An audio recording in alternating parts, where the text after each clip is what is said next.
All right, Jamie. Okay, yay. I'm glad people showed up. Me too. Okay, should I just dive in? Go for it. Let's do it. Okay, so I am Jamie Hustis. I'm own True North Athletic Therapy here in town.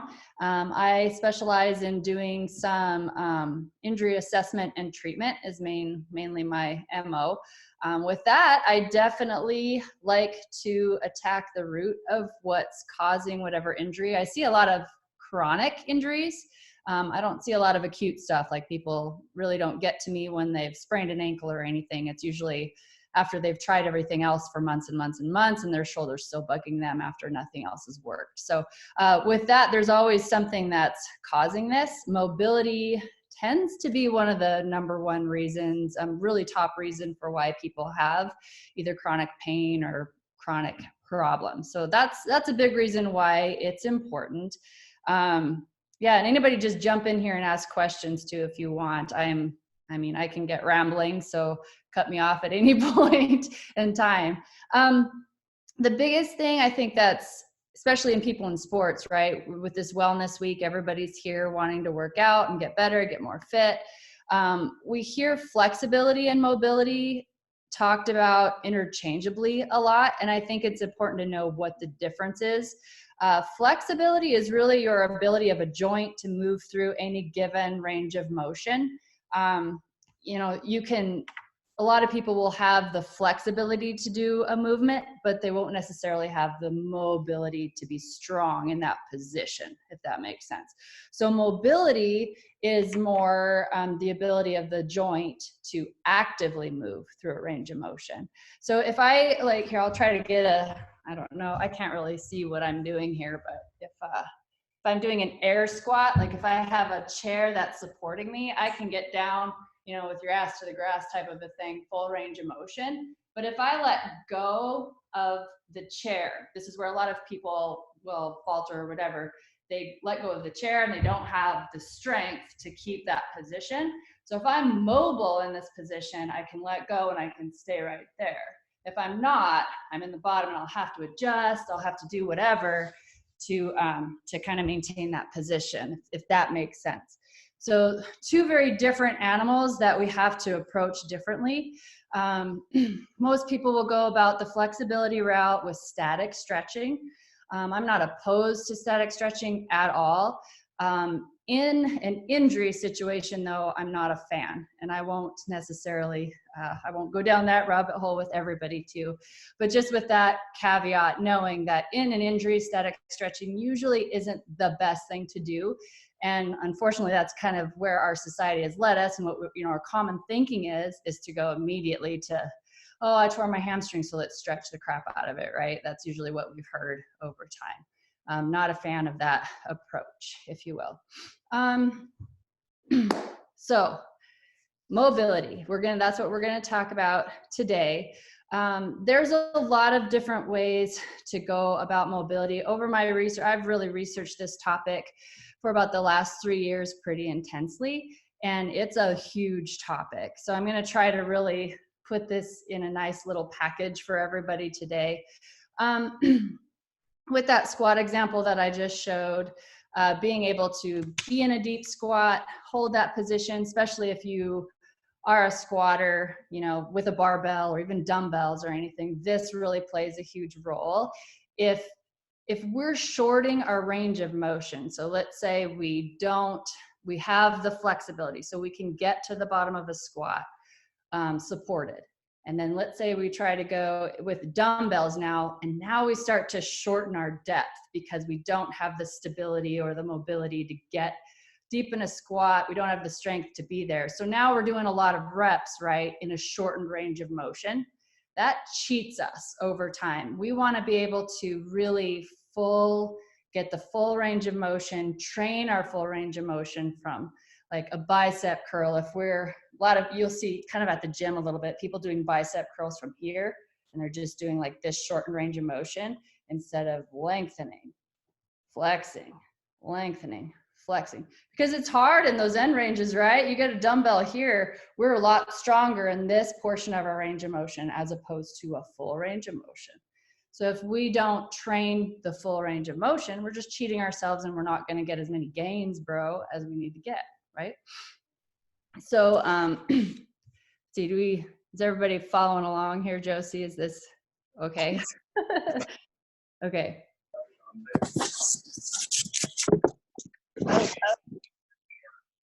All right, so with, this is the one thing that I wanted to talk about today, and where we'll get into some examples of this. If we want to be stronger, faster, better, stronger, and everything that we do, from taking groceries to the car, to our workouts, to everything else, we need to be as mobile as possible. And main reason why is just better movement, fluid movement is better movement.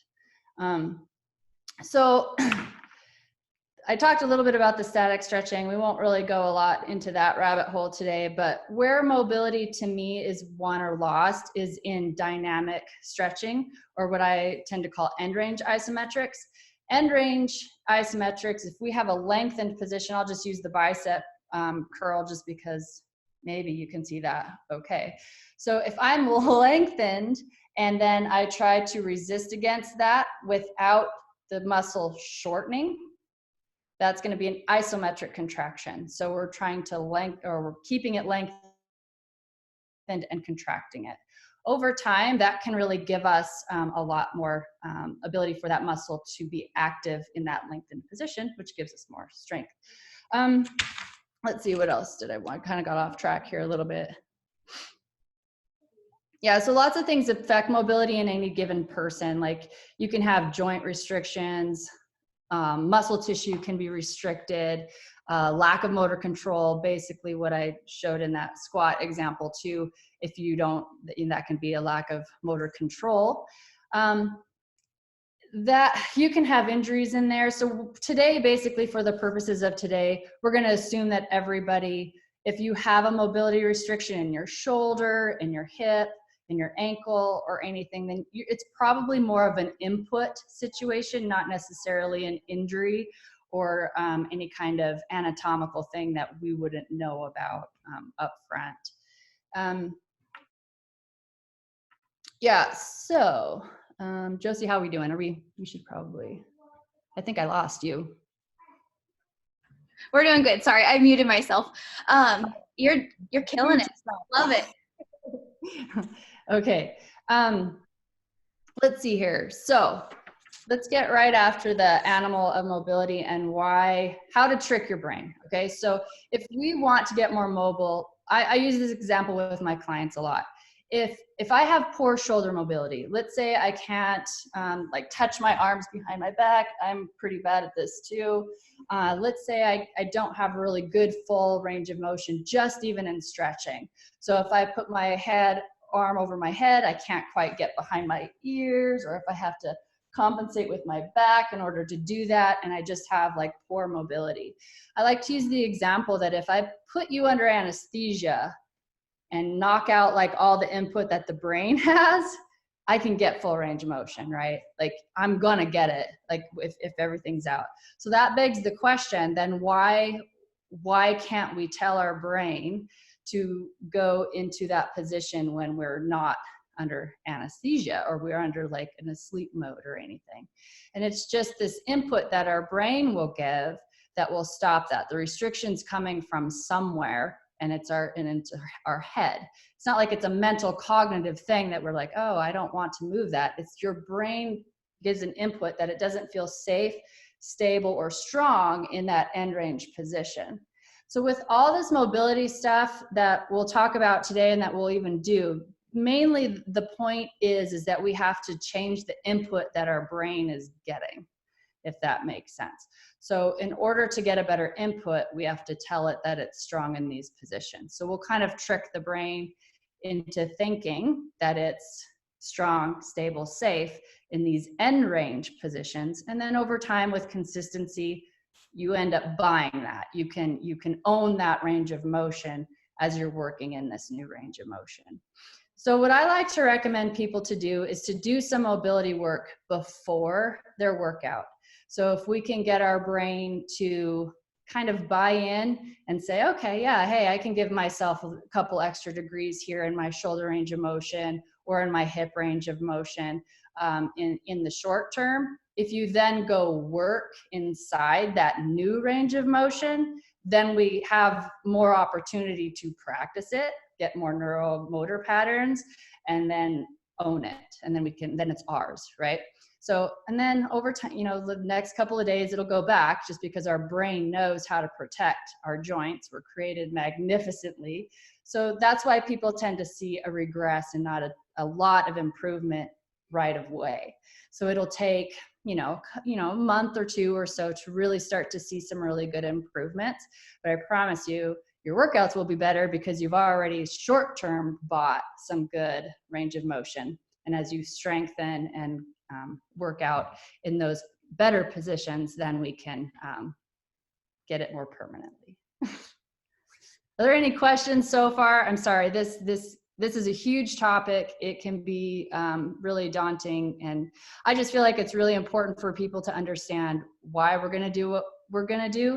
I don't want to throw people through a 30-minute isometric contraction type workout, mobility work, and then, oh, that was cool, and not be able to apply it, because this does take time. It's one of those things that if you have poor mobility in like an ankle joint or a hip or a shoulder are really the biggest ones, and your thoracic spine, if we have some issues there, it does take time to fix. But it's cool though, if you start doing this stuff, even within a couple of weeks, you really do start noticing a good improvement in that stuff. I love it. I nerd out over it, especially when you're like talking about rewiring your brain to like go with your muscles. And it's amazing, you guys. Like once you really do incorporate mobility before your workouts and you really make it a part of your routine, you will notice that you are like, it's such a difference. So yeah, it can be daunting because there's so many, we kind of, in our body, if we line it up, starting at our feet, our ankles are meant to be mobile, right? We've got, good solid, we can rotate our ankles around and do kind of patterns with it. And then we move up to the knee, and that's more of a stable joint, right? It's really just flexion and extension that we're supposed to have. Move up to our hip, we've got another ball and socket. And then we go to our lumbar spine, which, as people may or may not know, that's supposed to be a pretty stable joint. That's why we get a lot of low back pain. If we have poor hip mobility, the hip's not moving well, then our joints above and below that restricted portion then need to make up for the lack of mobility. So then we get low back pain if our hips stinks, So it's just this whole crazy thing. So we kind of have this leapfrog system where we have a mobile joint next to a stable joint, next to a mobile joint, next to a stable joint. And one of those breakdowns start to happen, and it's really no wonder we start to see these long-term pain issues and whatever too. So if the mobile joints stay mobile, then the stable joints can stay stable and everything works well in concert together. So yeah, and I think people have this misconception too that it takes forever to work on mobility. Like, oh, I've got to carve out an hour of my day to work on mobility. We don't have that kind of time. Like most of us, I know a lot of people on here today are multitasking. They're, doing the homeschool thing. They've got kids and all this sort of stuff. So it's really, if you put in 6 minutes a day on it, you can gain on it. In my theory, I've noticed that in my own life. Like if I just work on T-spine mobility for a few minutes, I can typically, I feel better whole body based upon those 6 minutes than if I had done nothing. So that's better. That's better too. Yeah. Okay, so I'll try to be concise here. I thought today, since, I don't know everybody who's on here and what maybe mobility restrictions that you do have, the best bang for our buck is going to be in our T-spine or our thoracic spine. I'm going to put this up here. I don't know if you can see it. Can you see it? All right, so if we think of our T-spine or thoracic spine as all the blue portions of our spinal column, think rib cage. So think all the vertebrae within our rib cage portion. You can sort of see on this diagram, I use this guy a lot, my patients probably kind of get bored with this. But like just the shoulder blade action here, we've got our neck above, and then of course our lumbar spine. It's directly tied to so many of our movements in our trunk. Our T-spine is meant to lateral bend, it's made to rotate, and it's made to flex and extend. So if it's restricted in any ways, you can just imagine in sports, even in life, how much that can affect us. And our shoulder is huge. I've noticed in myself, I struggle with shoulder issues. If I'm consistent with my T-spine stuff, it's amazing how that stuff magically clears up. But then you start feeling better, so you stop doing it, and then you're right back in that cycle again. So I am seeing some heads nod. It's easy to get into those little patterns too. But for T-spine stuff today, I thought I'll just explain what we're doing, and then you can take that to any other joint in the body. But I thought for today, it would be good to talk about that, just because that's where probably most of us, especially in quarantine right now, a lot of us are sitting, doing what we're doing now. We're working on our computers. We're doing a lot of working from home. Our T-spine is going to be the first thing that can freeze up with, slumped postures and things like that. We can freeze that up pretty quickly. Good thing is we can make good improvements with it quickly too. So what do you think, Josie? Do we, anybody have any questions before we do some T-spine stuff?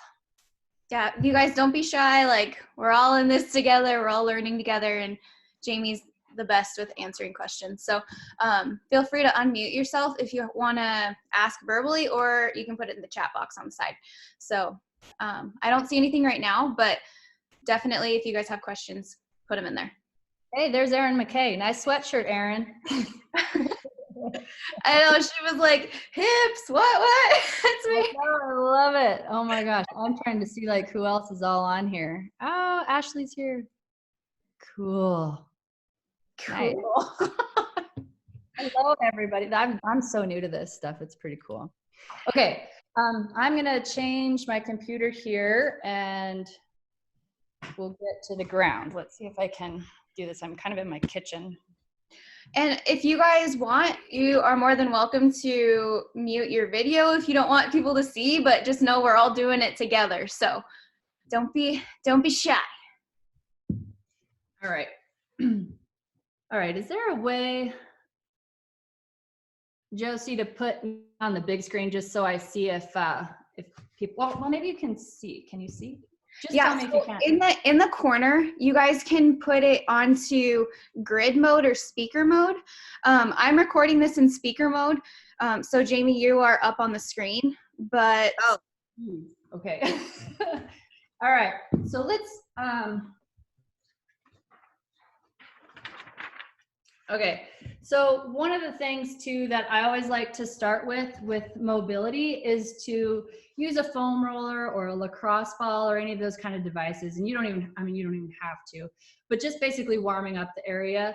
One misconception about foam rolling lacrosse ball stuff is that you're actually like changing the tone of the muscle. You're really not. Really all you're doing is sending a different input to the brain. You're just getting like, so if we're going to roll our T-spine, so again, thinking of where our rib cage is at. So if we're just thinking about everything in our rib cage. So, well, I'm going to slide all over the place. This is going to be funny.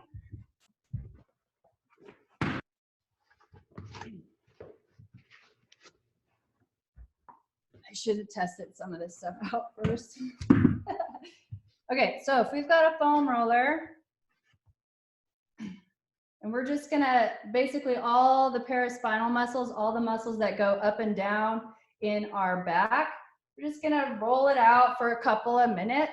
We're really doing nothing here, but just giving our brain some sort of input to that musculature. This is good stuff though. Sometimes people will get like a crack in their back. You can rotate to the side, flex and extend. So over that. So what I like to do is tell people to just spend a couple of minutes warming up those muscles and giving a little different brain input. So go ahead, we'll just do some rolling. I'll just kind of show you what I do in my routine. I get to the bottom of my rib cage, try to get my shoulders to not to come in like this, but have them out as far as possible. So that low back is a little tight too. And all that musculature is nice and tight. I'm trying not to like arch over, but keep your core tight too while we're in this position. Just spend some time over there. Our lat muscle, which comes on our side, you can roll on your side as well. This is always a good one. Yeah, Josie killing it. All right, so just spending a few minutes here, or I mean, a few seconds here. And then you can flip over on your other side and we'll get that other lat.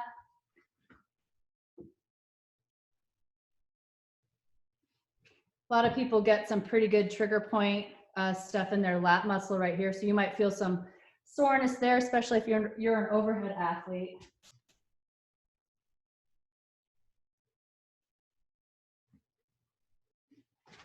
If you find a space that's a little ouchy, if you will, you can spend a little extra time there too. Okay, so there's foam rolling, and you can always spend as much time on that as you want.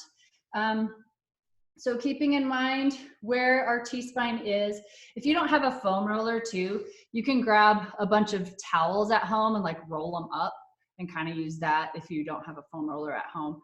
They're pretty cheap at like Shields and stuff, but it's not necessary to have. Let's actually stick with the foam roller and we'll do flexion and extension on our T-spine first. This is one of my favorite ones. I like to start right at the base of my rib cage. Here, I should probably, might be able to see a little bit better here. So if I'm just starting at the base of my rib cage here, like to have my elbows out, and then we're gonna keep our core tight. You can help that by squeezing your butt, flexing your quads, and having this sort of position. It is possible to move into extension like this and still stay engaged in your core. So that's what we're gonna try to do. We're going to just lean back. We're still kind of squeezing our butt here and just going as far as is comfortable, or until you feel like you're gonna lose that muscle engagement, and then we'll come up. Then I do a couple rolls, and then essentially just roll down a vertebrae and just, you know, you're not gonna know exactly, but just go like an inch or so. And then we'll do the same thing again, squeezing our butt, squeezing our quad, and then letting some extension happen in our spine. You might, again, get like a self-adjustment here. And then we'll come up, roll a few more times, then we'll go a little bit further down, and we're just working our way all the way down and up that T-spine. I got a good pop there. Yay. Everybody hanging in there, doing okay? Okay. All right. Remember to breathe. I forget to breathe. And keeping those elbows coming down towards the ground too. Don't let them get up here. Rolling out a few times. And I can already feel just some give happening in my T-spine. Always is a great feeling when that starts moving. For me, it's an area that really gets stuck. All right, and on any given day, I'll do that, you know, maybe up and back, up your T-spine, down your T-spine being one. I'll do that maybe 2 times or something. And really, there's no magic number. Like people like to throw out the, oh, do 10 reps or 15 reps or whatever. It's really until you feel the tissue change, okay? Let's see. Heck yes, Erin, I'm on my way, especially during this. Keep my butt doing mobility every day. Okay, so from there, let's go ahead and put the foam roller aside. How are we doing on time, Josie? I'm so nervous. I'm talking to everybody to death. I love it. We have about 14 minutes or so. So we're good. Okay, cool, awesome. All right, so here's one of my favorite ones. Let's get through this one first so I don't like get us booted off while I'm yapping. Okay, so this is my favorite one for rotation, right? This is where most people lose their T-spine mobility is through rotation. Each vertebrae should have about 2 degrees or so of rotation in it. So over 12 vertebrae in our whole T-spine, that's a lot of rotation. That gets gooked up pretty quick in people. I would be willing to bet there's a very few of the population that actually has that whole 24 degrees of range of motion. I don't see it often. There's every once in a while someone who's like an owl, but that wivels their neck and their spine like really, really twists. Well, they're mainly gymnasts. I think Mercedes on here, she's one of them. Anyway, she's one of them that has good T-spine mobility. All right, so if we're in a child's pose here, we wanna, if it's possible for you, and if it doesn't like hurt your knees, to block your hips. So we don't wanna be like up with our butt in the air in that child's pose. We wanna be back on our heels as much as possible. All right, so this is a great stretch anyway, just for all of our lumbar and paraspinal muscles, all the way up to our neck. So the next thing we're gonna do is stick our hand behind our head, and then we're just gonna be on a swivel like you're doing a rotisserie chicken. And I'm a really bad example of this. This is some, yeah, Josie's got it. If you guys can see Josie, she's going all the way up there. Yep, and if you can sit back on those heels as much as you can, Josie, perfect. Yep, and have that arm out as straight as you can. We don't wanna have this here. So just think of yourself like you're on a skewer, like you're trying to rotate as much as you can. But here's what we're gonna do that makes this different from any kind of other static stretching. Once you get to the top, as high as that you can go, then I want you to just fight for rotation as much as you can. You can use this hand here to press, and we're really trying to rotate as much as you can. It's hard to demonstrate. If I were with you in person, I'd be like grabbing your upper arm and trying to get you to push into my hand so that you're really, really activating all that musculature right in here. So if I'm coming this way, act like somebody's pulling my elbow towards the screen, and we're really pulling. Okay, so with that being explained, we can do both sides. We'll do 3 sets, both sides. So we'll have here blocking our hips. We're coming up, and we're gonna pull, pull, pull, pull, pull. You should really feel it activating on that lower side of your back. And we're gonna hang out there for just about 5 seconds or so. And then go ahead and come down. We're gonna stay on the same side. And then we're gonna rotate. Elbow, really fight for that range of motion. Try to be a rotisserie chicken and roll around. The second time is a little bit easier for me. I can already feel I'm going a little further. Coming back down, relaxing. And let's do one more on that final side. And really fighting, trying to really get as much range of motion in there as possible. Okay, and then go ahead and relax. We'll do the other side. I'll flip around here so you can see a little bit better. Okay, so same thing, child's pose, hand behind our head. We're gonna swivel, really fight. And try not to let your hips like shift. Try to keep those hips straight. Really fight for that range of motion, really pressing in the hand into the floor. Go ahead and relax. We'll do one more. Ooh, I'm shaking on this side. I can feel the pull. Okay, relax, and we'll do one more.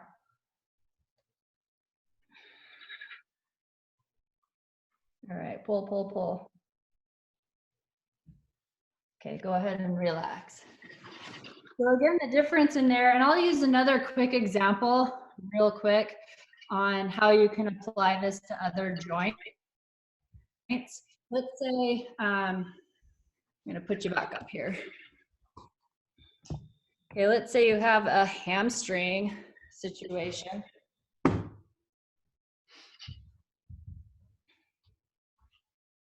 I don't know, can you see? Yeah, if I stick my hamstring up here, this is a pretty good hamstring stretch for a lot of people. Common things people like to bend over, right? You just put your hips back, stick your hamstring, I can feel that pull immediately right there. So in order to incorporate the end range isometric, All we do is we get that muscle in a lengthened position, and then we push down into the chair. So if you try that, if you're at home, if we're pushing our heel into the chair, you can feel that hamstring fire up. So pulling that toe back towards you and then pushing down like you're trying to push your heel through the floor. Do you feel that hamstring fire up there, Josie? Cool. So then you can just hang out there for another 5 to 10 seconds. Relax. I like to do a little movement in between. Do another one, pressing down. And so you can feel that hamstring light up there. So again, that's just putting, and then again, I digress, sorry. Got off topic there too. But that's just one example of how you can apply this to different areas of the body. Basically put whatever muscle you're wanting to stretch, lengthen it, and then add resistance to it. So if you resist while it's lengthened, you're now doing the proper thing. The trick with this stuff too is the second that you change an input, so like with the foam roller, lacrosse ball, we've changed some input there, we want to activate it. So that's why I always like with the foam roller rolling out, and then I do something to activate that musculature. So you can do the same thing with the hamstring example. You can roll it out, do some lacrosse ball stuff first, and then put it in a lengthened position and contract it. And again, like three rounds, whatever, you'll feel it. You'll start to feel like, okay, it's starting to give and starting to loosen up. So that's a good way to do that. The other one with T-spine stuff that's important is side bending. That's another portion. So if we're, so we want to get to the side as much as we can.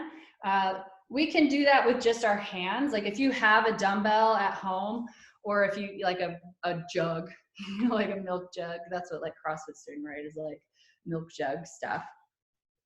Yeah, there you go. Josie has her bottle there. Even if you just make fists and you're just actively like pressing down to the ground. And so if I'm going this way, I'm just really trying to press to the ground. You can feel it contract on your side. We just want to avoid, we want to make sure we're staying in the right plane. We don't want to be leaning forward at all, okay? So really pressing down into the ground, and the same type of thing. We're going to hang there for like 5 to 10 seconds. And you might get a cramp, and that's okay if you do. Just kind of come out of it and then come right back into it. Cramping's okay. It just means you need some activation. All right, cool. And then we'll go to the other side. You might feel one side's a little worse than the other. Again, really punching with that fist, especially if you're not weighted. You're actively trying to drive yourself down towards the floor. So we're not just hanging out in a stretch here, right? We're really pushing down into the floor. So feeling a pulling, feeling a contracting on that side. Cool. Okay, we'll go to the other side again.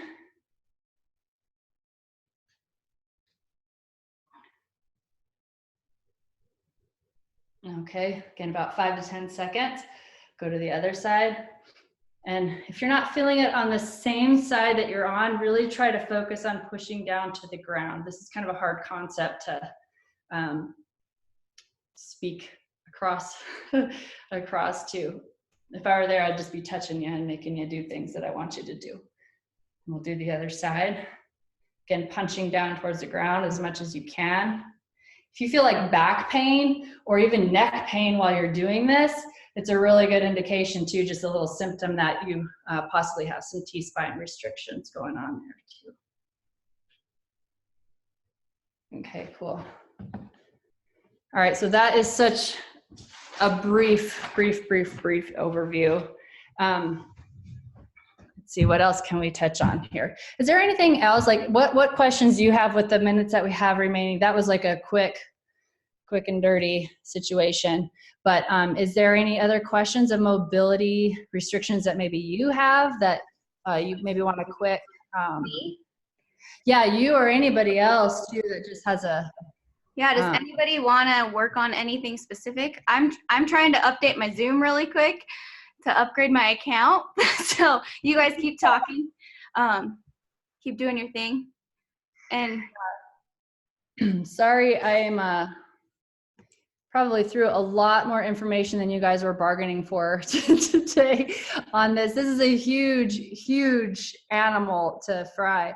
I really, really want the big take-home point to be from this is just to understand that you can apply this to any other joint, like personally, whatever other joint that you have, and that